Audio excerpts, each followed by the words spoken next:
Bem, dando continuidade ao vídeo anterior, nós vamos agora discorrer sobre as etapas do método científico. Bem, como já dito anteriormente, o método científico consiste num conjunto de princípios que regem, que guiam, que direcionam o trabalho do cientista. O cientista, para fazer ciência, ele só o faz a partir e através do método científico. Não é científico, não é conhecimento científico, não é uma produção científica, um conhecimento que não foi elaborado a partir do método. Logicamente, que há quem questione isso ao longo da história, né? Na contemporaneidade há um questionamento muito grande sobre isso, como os filósofos das ciências que são chamados anarquistas, como Feyerabend, ele questiona essa questão. Mas em via de regra é justamente isso. Só se faz ciência a partir e através do método científico. Bem, a primeira etapa do método científico consiste justamente na observação. A observação, como o próprio nome já diz, é a visualização do fenômeno pesquisado. Essa visualização consiste num processo rigoroso de investigação e de levantamento de dados do fenômeno. Esses levantamentos de dados visam extrair o máximo de informação possível do fenômeno. Uma vez levantado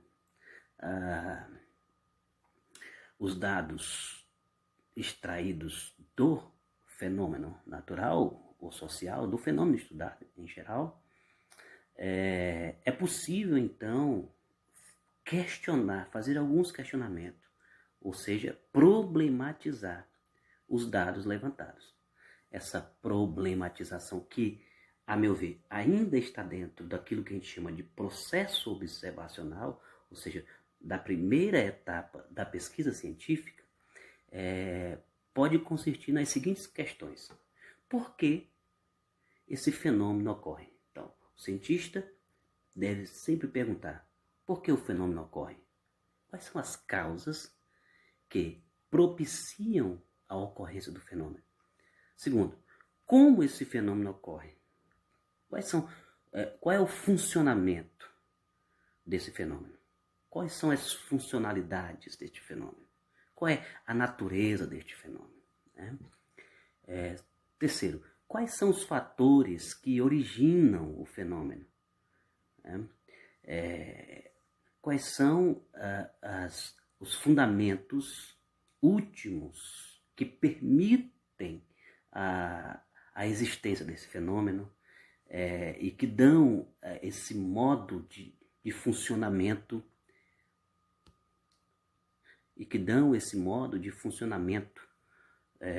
a este fenômeno? Qual é a composição material do fenômeno? Qual é a substância fundamental que forma este fenômeno?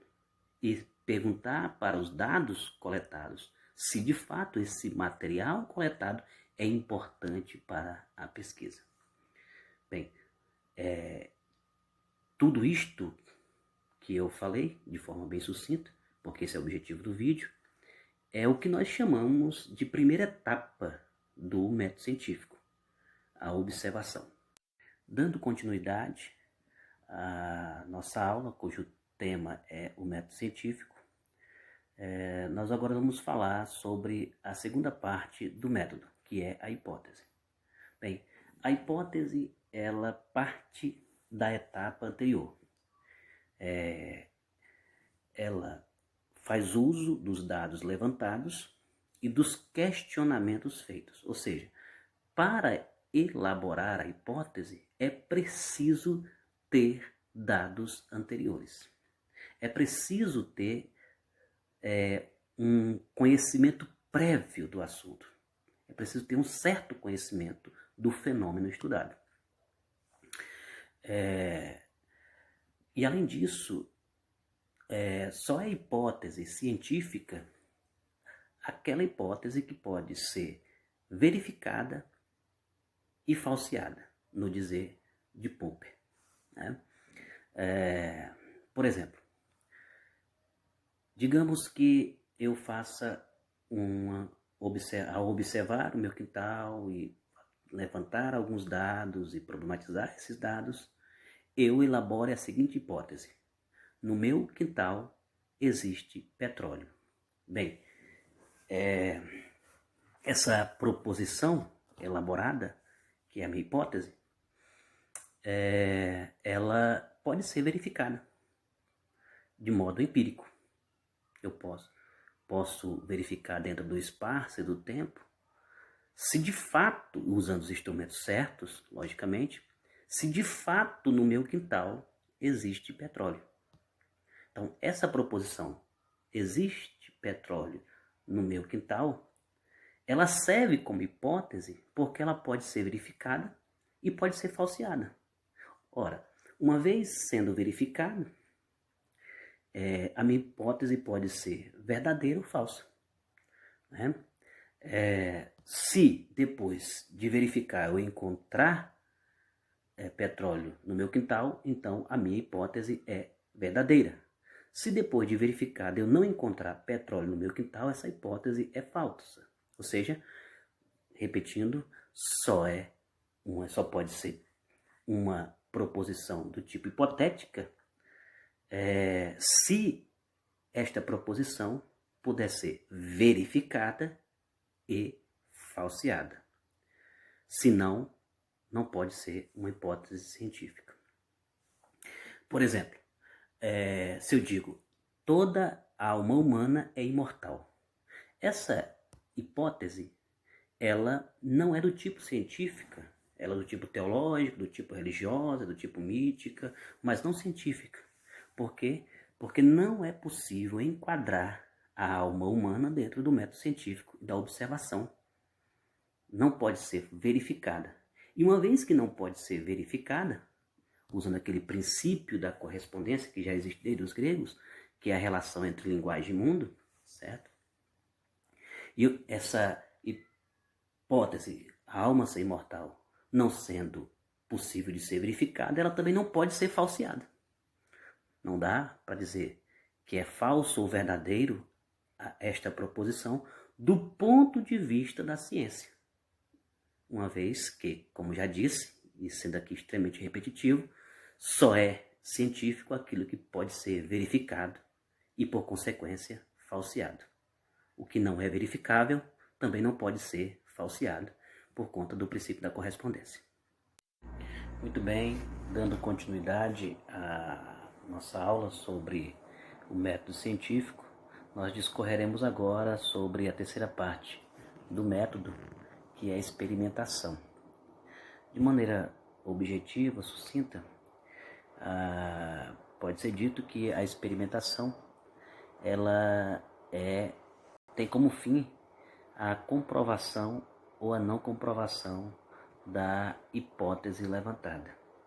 A hipótese ela prevê algumas questões acerca do fenômeno pesquisado. E para que serve a experimentação? A experimentação serve para saber se essas previsões elencadas pela hipótese de fato se confirmam. Se essas previsões se confirmarem, então a hipótese ela é do tipo verdadeira ou ela é adequada à realidade. Se elas não se confirmarem, as previsões elencadas pela hipótese elas são do tipo não adequadas ou inadequadas à realidade. Agora, é interessante salientar que nem sempre que uma hipótese não se adequa à realidade, ela é necessariamente falsa. Às vezes existe algum ponto, algum momento em que ela não se adequa totalmente à realidade. E nesse caso, ela não é totalmente descartada. Ela pode ser realizada e depois novamente experimentada. Né? Então, para ficar bem claro, talvez, A experimentação, como já dito, serve para verificar ou comprovar a autenticidade ou a não autenticidade das hipóteses. Muito bem. Agora vamos concluir a nossa aula sobre o método científico, tratando sobre a última parte do método, a última etapa, que é a conclusão. Salientando que quando eu digo conclusão, não me refiro ao término da pesquisa. Não necessariamente. Por quê? Porque a conclusão, ela nada mais é do que o resultado último de todo o processo da pesquisa.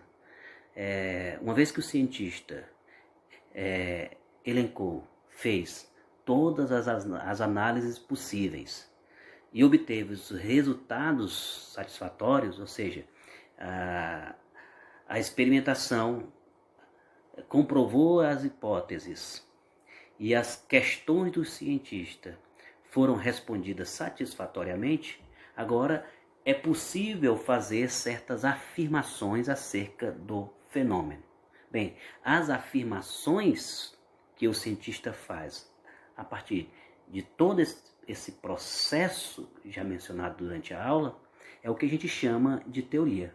Então, o que é a teoria? A teoria é o resultado último de todo o processo de investigação científica. Essa teoria, que nós estamos chamando aqui de conclusão, que é a afirmação do cientista, ela pode vir a ser uma lei científica. Ela não necessariamente é uma lei. Ela pode vir a ser uma lei. E por quê? Porque só pode ser considerada lei científica uma teoria que foi aprovada pela comunidade científica. Certo?